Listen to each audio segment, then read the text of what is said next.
Oui, bismillah. Je me demande par rapport au karama, Oui. comment ça se fait que des non-musulmans peuvent avoir accès à ces karamas? On a dit que ce n'est pas de karama.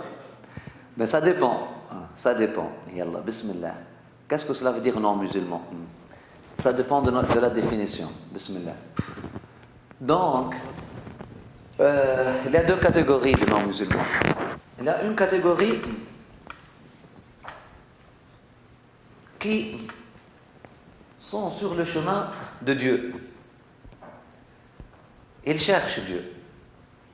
Ils ont Dieu dans leur cœur, dans leur esprit, ils sont à la recherche de Dieu, ils sont sincères dans leur recherche de Dieu, mais le message muhammadi, le message de Sayyidina Muhammad sallallahu alayhi wa sallam, leur a pas été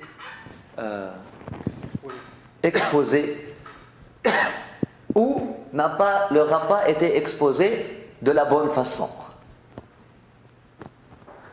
Ça revient pire. Alors je te dirais, les Québécois, avant la venue de ces soi-disant musulmans, étaient en meilleure santé spirituelle. Parce que, wallah, il était accueillant. Maintenant, si tu vas voir le vrai Canadien, le vrai Québécois, va aller dans la campagne, là où ils n'ont pas encore rencontré des musulmans. Ils n'ont pas encore vu cette peste qui vient consommer le bien-être social, et puis qui a 4 épouses dans le secret, et puis qui est en train d'abuser celle-là, prendre l'argent de l'autre, et puis faire ci et faire ça. Et puis, ils n'ont pas encore vu cette peste-là, ok?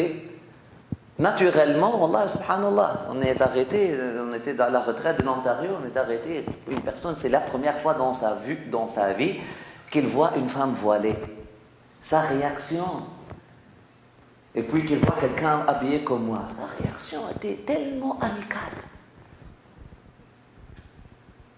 Et puis c'était toujours, lorsqu'on va dans les endroits vraiment là, dans les montagnes où des gens n'ont pas de télévision, etc., leurs réactions sont tellement friendly, tellement...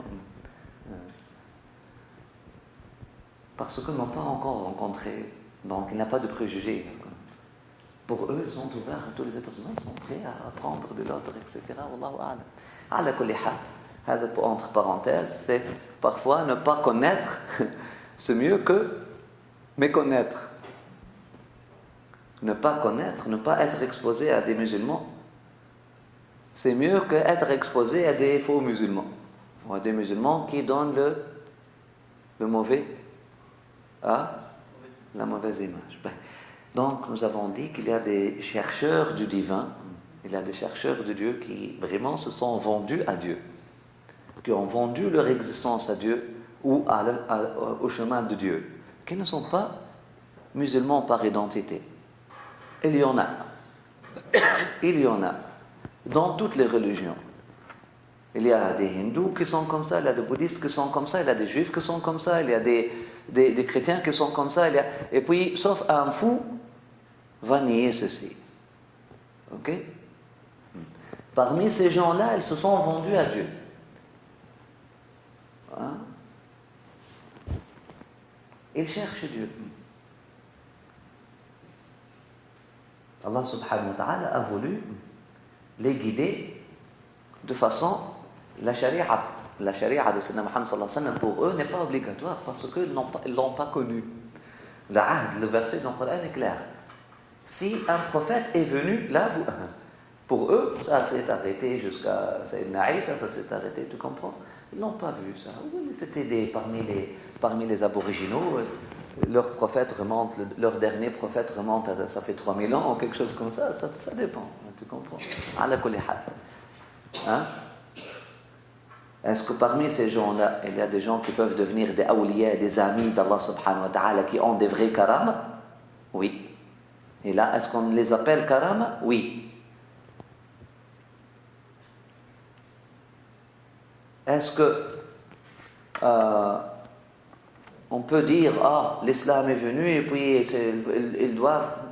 On dit, Allah subhanahu wa ta'ala, les ulama, ils ont parlé de ça, ils vont être guidés durant leur vie, ou vers la fin de leur vie, ok, ou au moment de la mort, Allah subhanahu wa ta'ala va leur montrer la lumière de la guidance qu'on appelle Muhammad sallallahu alayhi wa sallam. Et puis ils vont dire, c'est celui qu'on aime, celui qu'on suivait toute notre vie. Toute notre vie. Effectivement, parce que c'est un autre, c'est pas la main, on ne parle pas du corps là, on parle de l'esprit. C'est possible. Mais l'autre catégorie, lorsque tu dis des non-musulmans, ou même des musulmans par identité, mais qui ne sont pas mustaqim, qui ne sont pas sur le chemin. Ils ne cherchent pas Dieu. C'est clair, ils ne cherchent pas Dieu. Ils cherchent l'argent, ils cherchent le matériel, ils cherchent le pouvoir, hein? Ils cherchent le satwa, ils cherchent le sultan, ils cherchent le comment dire, hein? Ils cherchent à dominer les gens, ils cherchent... Hein? Une personne comme ça, même si tu le vois en train de voler dans l'air ou marcher sur l'eau, c'est sûr et certain que c'est istidraj. Wallahu wa rasuluhu a'lam. Et ce que je vous ai dit, ce n'est pas une révolution ou quelque chose comme ça, c'est quelque chose, c'est une opinion très très très très classique. Hein? Est-ce que c'est l'unanimité chez les ulama de Ahl Sunnah wal Jama'a? Non. Mais ça reste une opinion très très classique. Et le plus que je vis avec je côtoie des gens qui se sont vraiment vendus à Allah subhanahu wa ta'ala parmi d'autres religions, je vois vraiment les signes c'est pas karam, hein, ils ne sont pas en train de voler dans l'air ou marcher, mais ils ont des akhlaq, ils ont des règles d'éthique, ils ont des choses là. Ça ne se peut pas qu'ils soient méprisés par Allah subhanahu wa ta'ala et puis ils sont comme ça. Pourquoi ils ne sont pas devenus musulmans? Parce que je vois sur un plan éthique. Sur le plan d'éthique, on est loin, on est sur notre système de valeurs est encore plus ruiné que les siens. Pourquoi ils vont nous suivre? Pourquoi ils laisseraient leur vie avec Dieu et puis ils viennent à nous avec tous nos problèmes, avec tout? Pourquoi? S'ils sont tolérants, c'est bien. Allahu Akbar. Wallahu a'lam. En fait, quand je posais la question, je pensais à un collègue qui travaille avec moi, oui, et qui travaille beaucoup sur tout ce qui est énergie, essayer de s'élever en jeûnant, des choses comme ça, mais ça n'a rien à voir avec le divin. Quand je lui ai demandé, il m'a dit c'est juste voilà, un travail. C'est notre question. Lorsque nous avons posé les questions tout à l'heure, on a dit est-ce que c'est dans le potentiel de l'être humain? Qu'est-ce qu'on a dit? Oui ou non? Oui. N'importe quel être humain. Parfois, ce n'est même pas karam, même pas istidraj. Kharq al-'ada, c'est quoi kharq al-'ada, c'est dit en français?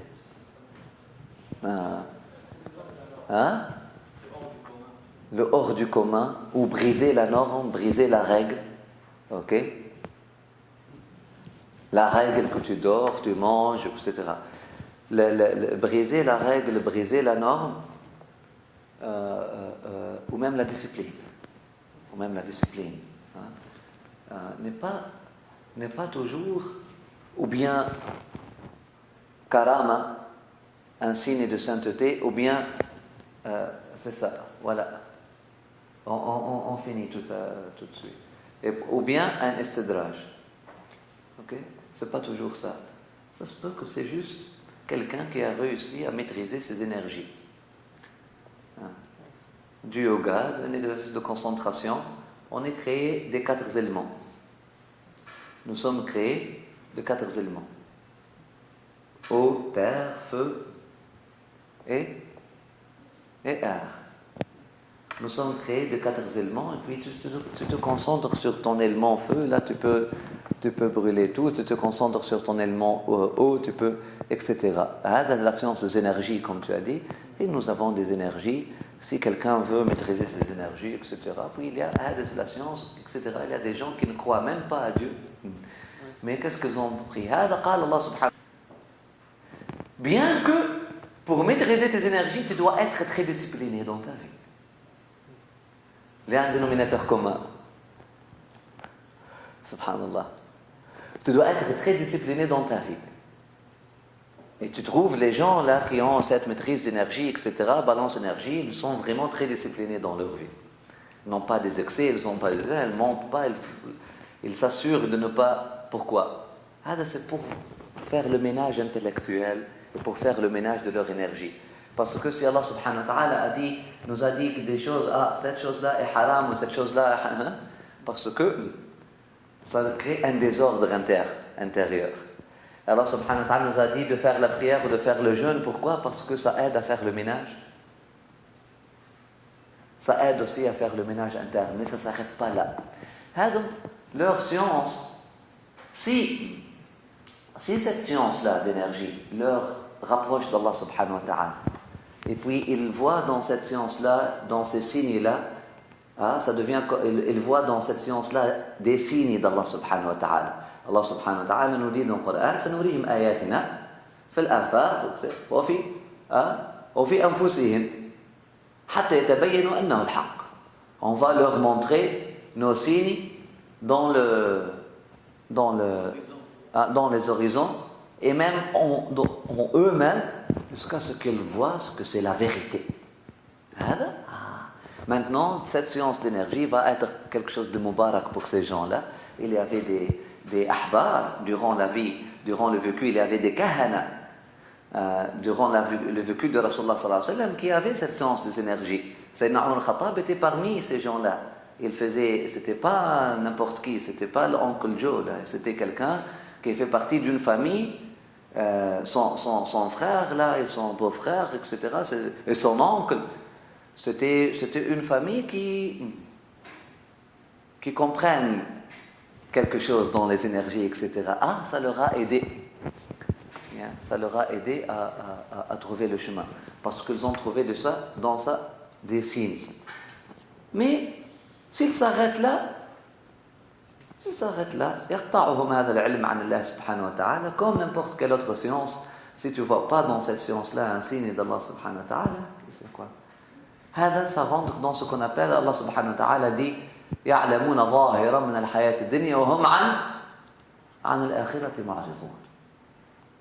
Ils ne connaissent, leur connaissance est limitée à des apparences de cette vie basse.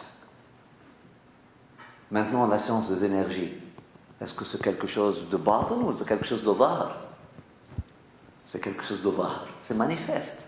Bien qu'on, c'est pas le mot batin. Le mot batin, ça veut dire secret en arabe. Ça ne veut pas dire que quelque chose qu'on ne peut pas voir. Est-ce que le monde de djinn, c'est zahir min hayat ad-dunya ou batin min hayat ad-dunya? Zahir. Bien que c'est caché, mais c'est zahir. Est-ce que c'est physique ou métaphysique? C'est physique. Le djinn, c'est pas métaphysique, c'est physique. Wallahu a'lam. Est-ce que c'est apparent, c'est caché? Bien que c'est caché, c'est caché dans le monde physique. Comme les énergies, comme les ondes. Est-ce que lorsque je t'appelle, je compose ton numéro, est-ce qu'on voit mes mots là qui vont, survolent et puis font une danse comme ça avec le vent pour qu'ils viennent à ton téléphone et puis ton téléphone, on ne voit pas ça. Il n'y a même pas un fil. C'est sans fil.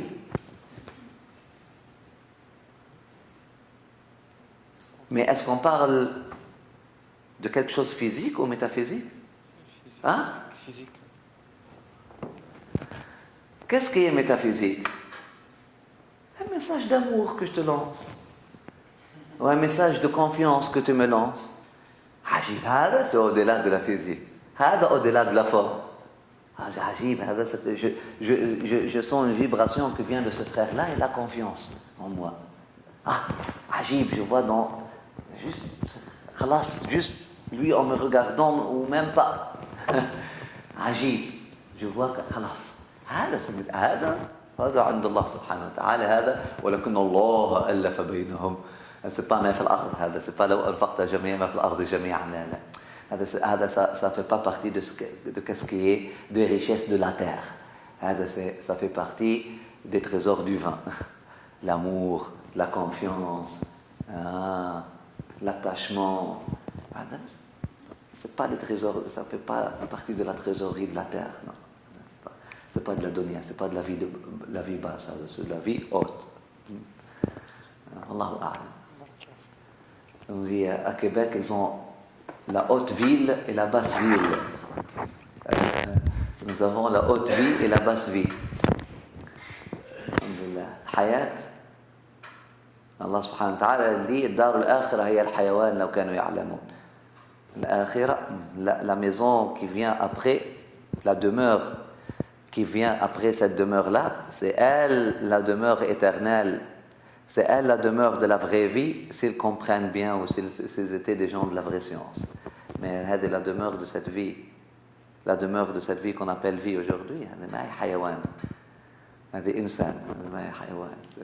n'est pas vivante, elle n'est pas vibrante de vie, elle est morte. Elle est dar de Nisyan, c'est une maison de forgetfulness, c'est une maison d'oubli qui te fait oublier, subhanallah. C'est pas une maison de hayawan. الآخرة c'est la maison de حيوان. نسأل الله سبحانه وتعالى التوفيق. اللهم ربنا انفعنا ما علمتنا. ربي علمنا الذي ينفعنا. ربي فقهنا فقه أهلنا وقرباتنا في ديننا مع أهل القتل أنثى وذكر. ربي وفقنا وفقهم لما ترتضي قولا وفعلا كرما. وارزق الكل حلالا دائما وأخل أتقياء علما نحظى بالخير ونكفى كل شر.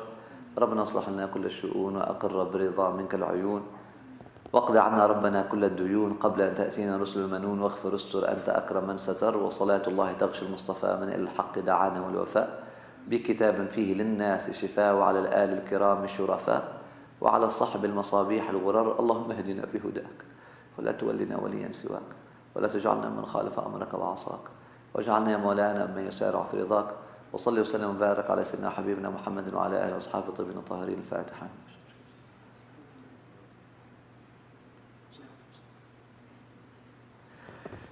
لا إله إلا الله لا إله إلا الله لا إله إلا الله محمد رسول الله صلى الله عليه وسلم. نعوذ بالله من شرور أنفسنا ومن سيئات أعمالنا.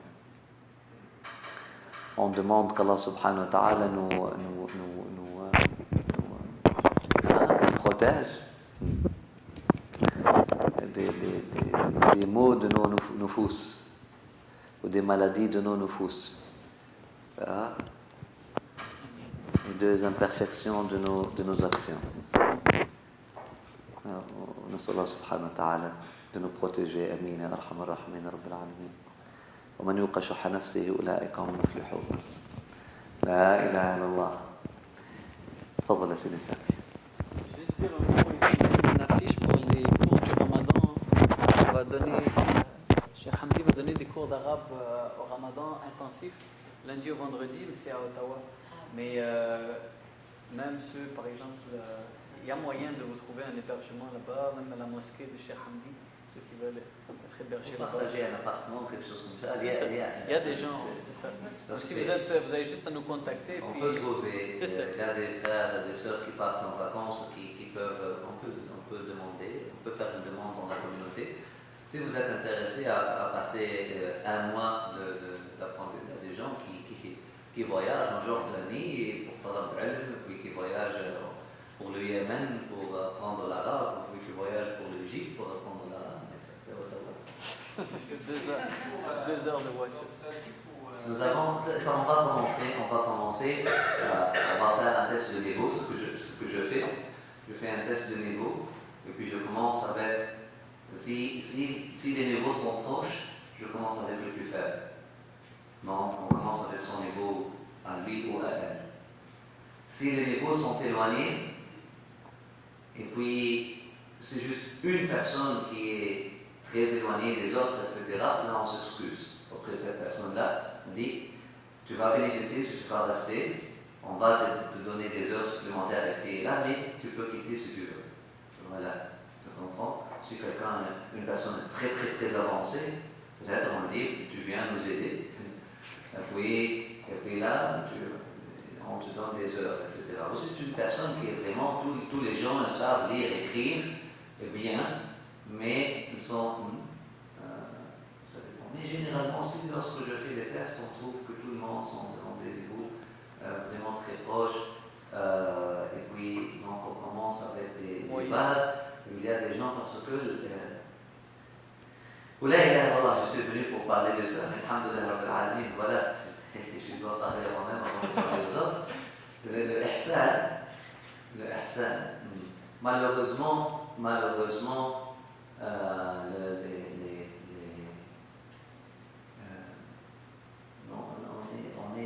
nous sommes devenus habitués à ne pas faire les choses correctement et comme il faut.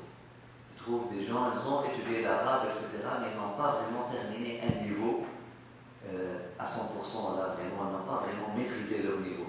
Peut-être, hein?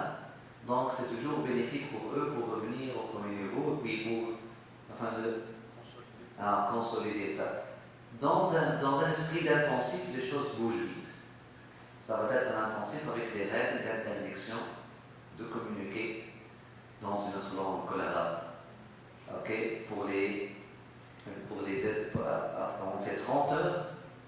On fait 30 heures, là on communique en français ou en anglais ou quoi que ce soit. Mais les deuxièmes 30 heures, on communique en arabe. Avec ce que tu as en arabe, fais une salade avec, et puis voilà, c'est ça qu'on va faire. Donc c'est 60 heures, c'est pas rien, 60 heures. 60 heures, c'est pas rien, c'est plus qu'une session d'université. Et puis en plus c'est intensif, donc il n'y a pas besoin d'oubli. Il n'y a pas pour. Puis on sera là avec vous. Et puis il y a aussi l'intensif d'Aqida pour le samedi dimanche. Donc l'intensif d'arabe c'est lundi jusqu'à vendredi. Et l'intensif d'Aqida c'est samedi dimanche, 2 heures. Donc 16 heures d'Aqida. C'est déjà trop. Aqida a besoin de 3 minutes pour l'expliquer. Pas plus que ça, mais on va prendre 16 heures. Il y a un beau programme là-bas pour ceux qui veulent vraiment, qui n'ont pas des travaux ou qui sont dans des étudiants. Moi, je vois ça une opportunité à ne pas manquer, une chance à ne pas manquer, qu'Allah subhanahu wa ta'ala nous donne et vous donne d'avoir le tawfiq. Et puis pour floraison jusqu'au 30 juin, la vidéo on l'a mis, tu vas la voir sinon sur internet. Inch'Allah. La semaine prochaine, c'est quoi le programme? La semaine prochaine, c'est ça. Donc, tenez-vous au courant. Aujourd'hui, comme vous avez vu, on a un problème de communication. Donc, les gens ne savaient pas est-ce qu'il y avait un cours ou pas. Donc, il n'y a pas beaucoup de monde. On devait faire un spécial Ramadan aujourd'hui. On l'a déplacé à la semaine prochaine. Ça va être fait normalement, Inch'Allah, au N. C'est quand si vous venez du métro, c'est au fond. C'est au fond de l'université, dans le N, puis c'est en bas. Puis ça va être un événement, Inch'Allah, avec l'Université de Montréal. Il va y avoir aussi Cheikh Mahdi Terkaoui. Il va même avoir ceux qui ne savent pas trop quoi manger au Ramadan, ou ils font du sport. Il va même avoir un nutritionniste qui va donner un petit truc, comment bien manger au Ramadan, très rapide. Mais ça va être un beau programme. Puis Cheikh Hamdi sera là. Donc on est en train de juste... l'affiche va sortir, mais ça va être 3 heures probablement. Entre midi et 4 heures. Ça va peut-être être de 1 heure à 4 heures ou quelque chose comme ça. Donc tenez-vous au courant sur Internet et puis ratez pas ça parce que après ça, il va y avoir une pause, mais ça va être un beau programme. Cheikh Hamdi, Inch'Allah, va aborder les secrets du jeûne et puis comme ça va être un jour avant Ramadan, ça à ne pas rater. Merci beaucoup.